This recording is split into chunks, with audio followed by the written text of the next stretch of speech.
Shalom Bapak Ibu dan saudara-saudari yang kekasih di dalam Tuhan Yesus Kristus. Apa kabar? Saya yakin bahwa semua dalam kuat kuasa Tuhan. Kalau kita masih diberikan nafas kehidupan, itu bukan karena kekuatan kita. Dan kita patut bersyukur kita masih hidup sampai saat ini. Dan marilah kita memulai hari ini dengan merenungkan firman Tuhan. Karena firman Tuhan adalah makanan rohani kita. Dan juga yang menuntun kehidupan kita berjalan di dalam terang firman-Nya dan menjadi kekuatan untuk menghadapi perjalanan hidup yang sulit di tengah-tengah dunia ini. Mari kita mulai dengan berdoa.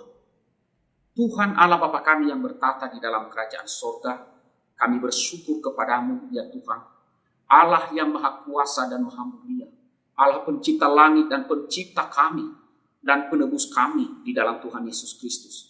Engkau mengasihi kami sedemikian rupa. Kami bersyukur karena Engkau adalah Allah kami yang mengasihi kami. Ya Tuhan, pada pagi hari ini kami mohon pertolongan-Mu. Kami ingin merenungkan firman-Mu. Berbicaralah kepada kami dan ajarlah kami. Kuatkan dan teguhkanlah iman kami. Tolonglah kami oleh darah Tuhan kami Yesus Kristus agar kami boleh layak di hadapan-Mu. Terima kasih Bapa. Di dalam nama Tuhan Yesus kami berdoa dan kami bersyukur. Amin. Bapak, Ibu, dan saudara-saudari yang kekasih di dalam Tuhan Yesus Kristus. Firman Tuhan yang akan kita renungkan pada hari ini, saya ambil di dalam Filipi pasalnya yang ketiga ayat 10 dan 11. Firman Tuhan berbunyi demikian. Yang ku kehendaki ialah mengenal Dia dan kuasa kebangkitannya dan persekutuan dalam penderitaannya, di mana aku menjadi serupa dengan Dia dalam kematiannya, supaya aku akhirnya beroleh kebangkitan dari antara orang mati. Demikian firman Tuhan yang akan kita renungkan pada hari ini. Bapak, Ibu, dan saudara-saudari yang kekasih di dalam Tuhan Yesus Kristus. Saya yakin kita sebagai orang Kristen, hampir semua orang Kristen, apalagi kalau sudah menjadi Kristen sejak kecil mengikuti sekolah minggu, tahu tentang Ayub. Saudara, Ayub adalah tokoh yang terkenal. Ia terkenal karena penderitaannya yang sangat dahsyat. Penderitaan yang luar biasa yang dia alami. Saudara, apa saja yang dialami oleh Ayub? Yang pertama, saudara, dia kehilangan harta kekayaannya dalam sekejap. Kemudian ia kehilangan keluarganya juga dalam sekejap, dan kemudian juga kesehatannya juga direnggut.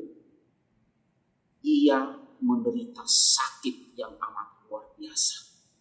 Nah, saudara-saudara yang kekasih di dalam Tuhan Yesus, jikalau kita yang mengalami hal itu, bukankah ini boleh dikatakan ini adalah penderitaan yang sempurna, habis segala-galanya hanya di dalam sekejap.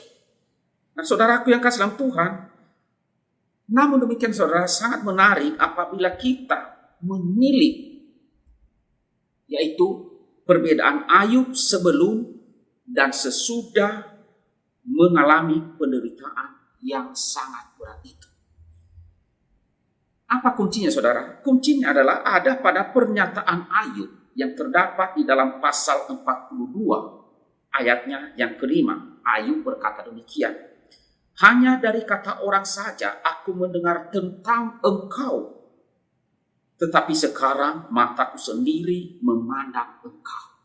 Nah, saudara, di sini kita melihat rupanya Ayub, meskipun pada awal kisahnya Ayub dikatakan atau disebut sebagai orang yang saleh, orang benar yang berkenan kepada Tuhan. Namun demikian saudara, pengalaman penderitaan yang dialami menjadikan Ayub ini seorang yang berbeda. Yaitu berbeda di dalam hubungannya dengan Allah. Berbeda ketika ia sebelum mengalami penderitaan, ada bedanya setelah ia mengalami penderitaan. Nah, kembali kepada perikop yang kita baca tadi di dalam Filipi 3 ayat 10 dan 11. Itu adalah perkataan Rasul Paulus, yaitu ia ingin atau dia mengatakan yang ku kehendaki ialah mengenal dia dan kuasa kebangkitannya. Nah, saudara, Rasul Paulus adalah seorang yang mengalami banyak penderitaan. Kalau kita melihat di dalam perikop yang kita baca ini, maka perikop ini adalah salah satu bagian dari Alkitab yang menceritakan hal tentang penderitaan yang dialami oleh Rasul Paulus. Namun kalau kita mengamati secara cermat, di sini Rasul Paulus tidak fokus pada penderitaan yang dia alami. Tetapi saudara, yang menjadi fokusnya adalah pada tujuan di balik penderitaan yang sedang dialami itu. Ya, kalau kita perhatikan kata-katanya di situ pada ayat firman Tuhan ini, dia berkata demikian, yaitu mengenal Tuhan. Dan juga ada persekutuan sehingga menjadi serupa dengan dia, dengan Tuhan kita Yesus Kristus. Nah, saudara-saudara yang kasih dalam Tuhan, Tuhan Allah kita, Yesus Kristus Juru Selamat kita, tidak selalu membebaskan kita dari penderitaan, dari kesulitan, dari masalah-masalah yang kita alami. Meskipun itu kita memohon-mohon kepadanya dengan sangat. Ini perlu kita catat, perlu kita fahami benar hal ini. Namun demikian saudara, di dalam penderitaan itu, di dalam kesulitan atau masalah yang kita alami, Allah kita tetap setia mendampingi kita, tetap setia mengasihi kita. Saudara, Allah kita punya maksud yang baik di dalam penderitaan, dalam kesulitan, dalam masalah yang kita alami. Yaitu untuk apa? Untuk mengajar kita dan menunjukkan kepada kita bahwa melalui penderitaan, melalui kesulitan, melalui sakit penyakit, melalui masalah, kita bisa memasuki hubungan yang lebih dalam, yang lebih erat dengan Tuhan kita, Juru Selamat kita, Yesus Kristus. Saudara, kita akan mengenal Dia lebih baik. Lebih baik ketika kita berbagian dalam penderitaan Tuhan kita Yesus Kristus. Ya, ini memang sepertinya aneh. Aneh. Tetapi saudara, kebenarannya tidak terbantahkan. Sebagian orang justru merasakan Allah sangat dekat dengan dirinya ketika berada di dalam penderitaan. Justru ketika mengalami penderitaan itulah kita merasakan bahwa Tuhan itu begitu dekat dengan kita, begitu mengasihi kita. Ketika kita ada di dalam penderitaan, di dalam sakit penyakit, di dalam masalah dan kesulitan. Saudara, kita semakin mengenal siapa Allah kita yang kita sembah melalui pergumulan-pergumulan hidup yang berat yang kita alami hari lepas ke hari. Saudara, banyak sekali tokoh-tokoh di dalam Alkitab yang dicatat mengalami banyak penderitaan. Tadi salah satunya adalah Ayub. Kemudian juga ada tokoh Yusuf. Dan juga ada Rasul Paulus di dalam Alkitab Perjanjian Baru. Saudara, saya yakin kita semakin mengenal siapa Allah yang kita sembah. Kita semakin mengenal Dia bahwa Dia adalah Allah yang baik, Allah yang sempurna. Tatkala kita sedang dalam penderitaan, dalam masalah, kita semakin melihat bagaimana Ia mengasihi kita kalau kita benar-benar menghayati penderitaan itu dan bergumul bersama Tuhan di dalam menjalani hari-hari itu yang susah dan sulit itu. Dan kita melihat betapa Tuhan itu sungguh menyertai kita, setia, dan Ia mengasihi kita dengan kasih-Nya yang kekal. Saudara, kesempurnaan kasih Allah itu justru kita alami ketika kita sedang terpuruk. Ketika kita sedang terpuruk. Itulah yang dialami, yang diakui oleh Ayub.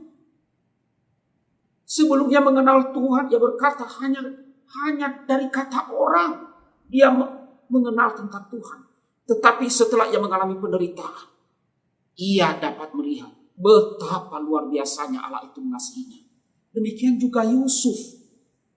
di dalam penderitaannya, ketika ia dijual, dibenci, difitnah, dan dia harus mengalami penderitaan sekian tahun lamanya.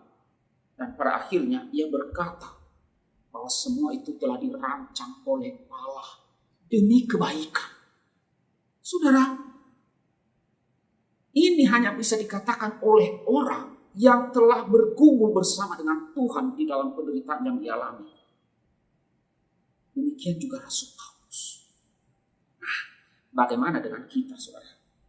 Saudara, saya yakin bahwa kita juga banyak yang menderita. Mungkin kita bertanya-tanya, mungkin kita penderitaan amat sangat. Tetapi yakinlah dan tetaplah setia pada panggilannya. Percayalah bahwa melalui badai kesulitan dan penderitaan yang kita alami, Tuhan kita Yesus Kristus, Juru Selamat kita, sedang memproses kita, memproses hidup kita. Agar apa? Agar kita lebih mengenalnya dan lebih bertumbuh lagi iman kerohanian kita, sehingga kita semakin serupa dengan Dia. Saudara-saudaraku yang kekasih di dalam Tuhan Yesus Kristus, apapun yang kita alami sekarang ini, yakinlah dan tetaplah bergumul bersama Tuhan, dan engkau akan melihat betapa Ia mengasihi saudara. Kiranya Tuhan memberkati saudara dan saya untuk boleh menjalani hari-hari kita yang penuh pergumulan, dan kita akan boleh memenangkan hidup ini bersama dengan Tuhan. Mari kita berdoa. Tuhan Allah Bapa kami yang bertahta di dalam kerajaan sorga, ya Tuhan, kami bersyukur kepada-Mu. Pada pagi hari ini Tuhan, kembali kami boleh merenungkan firman Tuhan. Kami bersyukur kalau Tuhan mengajar kami melalui Rasul Paulus, melalui tokoh-tokoh Alkitab, Ayub dan Yusuf, melalui penderitaan yang mereka alami. Dan justru dalam penderitaan itulah mereka semakin mengenal Allah yang mengasihi mereka. Ya Tuhan, kami juga di saat ini, kami juga banyak penderitaan. Tuhan, kami mohon kepada-Mu, tolonglah kami agar kami boleh mengarahkan pandangan kami kepada-Mu saja dan mempercayai Engkau. Dan supaya kami tidak punya praduga tentang Engkau, supaya kami tidak menyangka bahwa Engkau tidak peduli dengan kami. Supaya kami belajar bahwa melalui penderitaan dan kesulitan yang kami alami, disitulah Engkau sedang mengajar kami agar kami makin mengenal Engkau, makin bertumbuh iman kami, sehingga kami semakin serupa dengan Engkau. Supaya kami yakin bahwa Engkau mengasihi kami, Tuhan.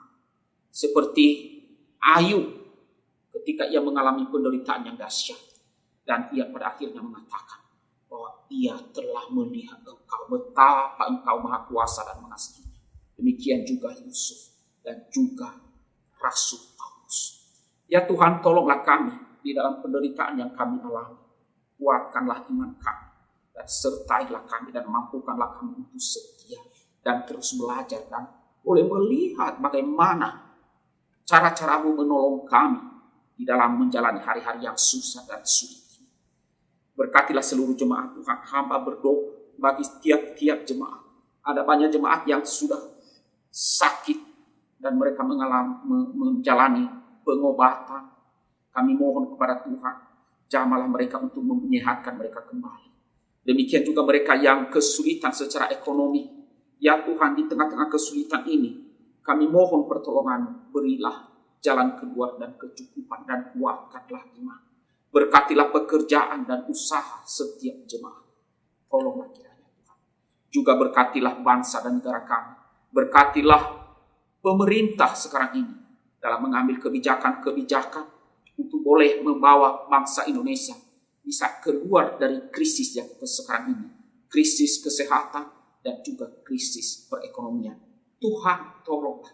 Terima kasih Bapa di surga. Inilah doa kami di dalam nama Tuhan Yesus kami berdoa dan kami bersyukur. Amin.